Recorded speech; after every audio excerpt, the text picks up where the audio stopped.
Ким? Siz de katıl olsanız ne sebepten? Mınavını görüp atasызбы? Эмне экен ал? Бул жакка жазылган. 2011-жылы.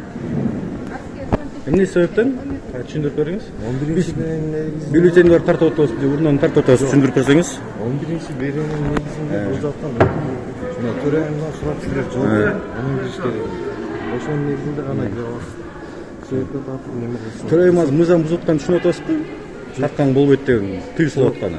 Ошодон бир силер сурап алышыңар керек да. Жок, эми сиз эми мыйзамдын өкүлүсүз да туурабы? Мыйзам бузуу болуп атабыз, төрайым атын айтсаңыз. Мен сизге айтып атам. Өзүнөн сураңыз. Бир сурап туруп, анан бирсиз тарсаңыздар да. Бул жок, мыйзам бузулбай эле кеткиле деп коюп атасыз да сизде туурабы ошондо? Мен сизди кет дебейт да. Эмне деп Мен атасыз? сизди айтып атам. Бир сураңыз ал жактан. Турайын. Жо тиякта көрдүңүзбү? Урундан жанында канча киши турду эле, азыр шашырап кетишти. Ага чейин толтура турушту буякта. Эмнеге себептен? Урнада отбой берет да. Ал техникада. Аны көрүп атасың.